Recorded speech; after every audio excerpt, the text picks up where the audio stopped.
Salut bande de gens, j'ai décidé de me transformer en booktuber le temps de 2 petites vidéos, parce qu'après des années à ne pas lire, ou très peu, j'ai repris la lecture sérieusement il y a 5 ans. Et en 5 ans, j'ai lu 164 livres, 70 romans et 94 non-romans. Genre t'as compté. Et donc je voulais Ouais, j'ai compté, ouais. Et donc je voulais faire une petite liste des 5 romans qui m'ont marqué, et dans une seconde vidéo, je vous ferai les 5 non-romans qui m'ont marqué. Alors je dois l'admettre, même si je suis parfois mitigé sur les booktubers. c'est un vrai truc. Bah ouais, c'est les gens qui parlent de livres sur YouTube. Ok. C'est une plutôt bonne façon de découvrir des livres. Là où je suis mitigé, c'est que, passé un certain point, ils font des vidéos pour parler de livres moins bons, tout simplement parce qu'ils doivent faire des vidéos, ils se sentent obligés de faire des vidéos, et du coup ils vont forcément commencer à parler de moins bons livres, parce qu'on peut pas lire que des bons livres. Enfin bon, c'est comme ça. En plus, en termes de mise en scène, ils utilisent tous leur bibliothèque pour bien impressionner, ouais, on connaît le truc. Hein. Forcément, c'est l'argument d'autorité par excellence de se filmer devant sa bibliothèque. Sauf que ce que vous voyez pas, c'est que déjà tout ça, c'est des DVD. Voilà. Donc super. Toute cette étagère-là, c'est des livres que j'ai pas encore lus. Donc voilà, super. Et toute cette étagère là, c'est les livres de ma meuf, enfin de ma fiancée, ok. Tout de suite, c'est moins impressionnant. Enfin bon, là, c'est 5 livres sur 5 ans de lecture, donc je vous garantis de très bons bouquins. Après, bon, ma chaîne n'a rien à voir avec la lecture, donc combien d'entre vous lisent des livres ? Combien d'entre vous n'en auront rien à faire ? J'aimerais bien faire un jour une vidéo pour donner quelques conseils pour se remettre à lire. Je le ferai peut-être. Mais en attendant, si vous ne lisez pas, mais que vous avez prévu de le faire un jour, et ben vous faites comme moi, vous mettez les bouquins que je vais vous conseiller dans votre panier Amazon, et ensuite vous les mettez dans mettre de côté. Et voilà, si vous suivez des booktubers sur YouTube, vous vous retrouvez très vite comme moi, avec 410 putains de livres enregistrés. Combien ? Voilà, j'en ai pour à peu près 10 ans de lecture, c'est n'importe quoi. Chacun ses problèmes, vous savez, chacun ses problèmes. Et maintenant, rentrons dans le vif du sujet, les 5 romans qui m'ont marqué sur ces 5 dernières années. Le premier, c'est Notre-Dame de Paris de Victor Hugo. Bon, j'en ai déjà parlé, donc je vais pas forcément reparler, j'ai fait des vidéos sur le sujet, je vous les mettrai en lien. Qu'est-ce que je peux dire sur Notre-Dame de Victor Hugo ? Qu'il faut le lire un jour dans sa vie, si vous vous remettez à la lecture. Alors, j'ai lu plusieurs livres de Victor Hugo, mais mon préféré, ça reste Notre-Dame de Paris. Où il suffit de regarder le bossu de Notre-Dame et puis on a le résumé en fait, donc pourquoi est-ce qu'on se ferait chier à le lire ? On aime bien quand ça finit mal. Ah bah c'est pas du tout un argument. Si le truc il finit mal, moi ça m'intéresse. Mais à l'époque, mais qu'est-ce que tu crois ? À l'époque, 19e siècle, ça finissait toujours mal. Ouais mais alors du coup moi il y a aucun intérêt à ce que je lise un truc que je sais qu'il va se finir mal. C'est quoi pourquoi j'ai envie de lire ce livre alors ? Je sais que non, mais ça mal, je sais ça finit mal, mais c'est une belle fin. Ah c'est genre fin dramatique. Voilà. Et c'est pas ouais, mais après on va spoiler quoi. On va spoiler. On va pas vous spoiler ce superbe livre. Pourquoi faut le lire ? Pourquoi faut le lire ?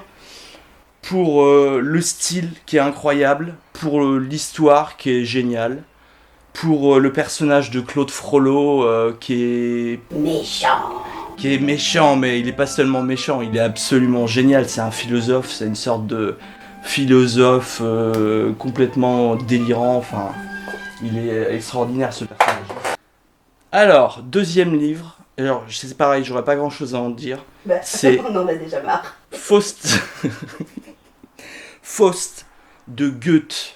Alors là, on est en plein 18e, peut-être 17e siècle, je sais plus. Non, comme le titre, t'as l'impression que t'éternues, quoi. Faust. Oui, bah fais pas la maline, parce que toi qui aimes la poésie, c'est non seulement une histoire, un livre, mais en plus c'est de la poésie.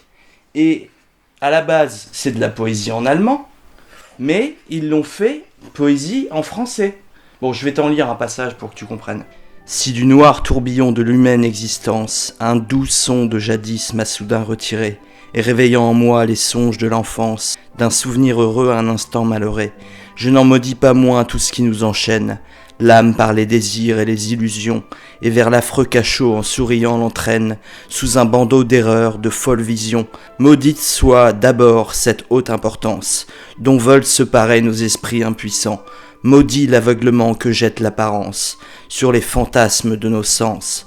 Maudits soient ces objets qui nous hantent en rêve.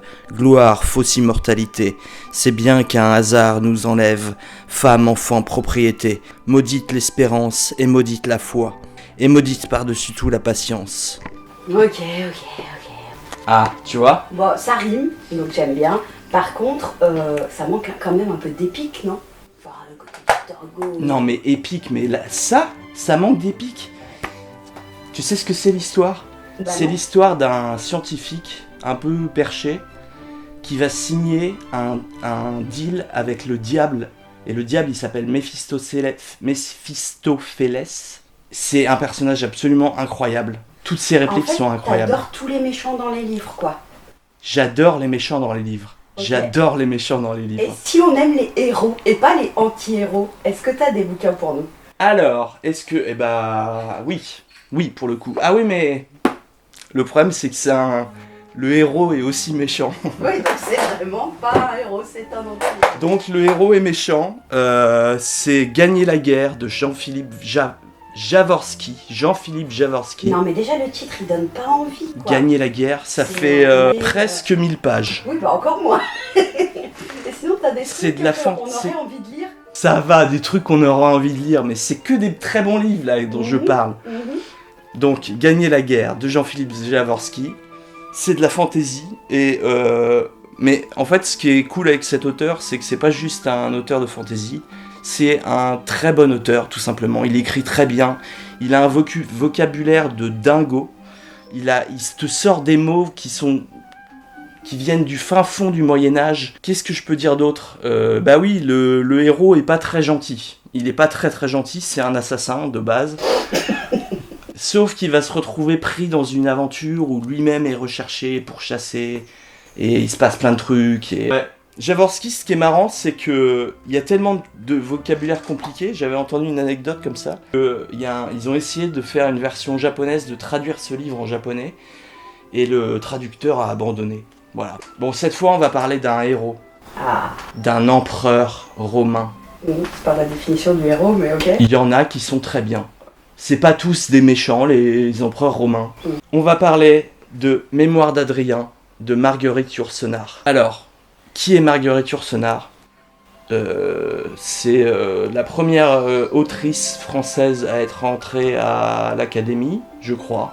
Et bah, surtout, elle écrit très bien. Elle écrit tellement bien. Et ça, c'est... Alors, en gros, l'histoire... Je vais lire la 4e de couverture. Cette œuvre est à la fois roman, histoire et poésie. En imaginant les mémoires d'un grand empereur romain, l'auteur a voulu refaire du dedans ce que les archéologues du 19e siècle ont fait du dehors, jugeant sans complaisance sa vie d'homme et son œuvre. Ouais, en fait c'est chiant, je vais plutôt vous lire un passage. Je sentais que cette plante incomparable était limitée par sa perfection même, accomplie sur un point de l'espace et dans un segment du temps. Sa seule chance d'expansion, comme celle des plantes, était sa graine, la semence d'idées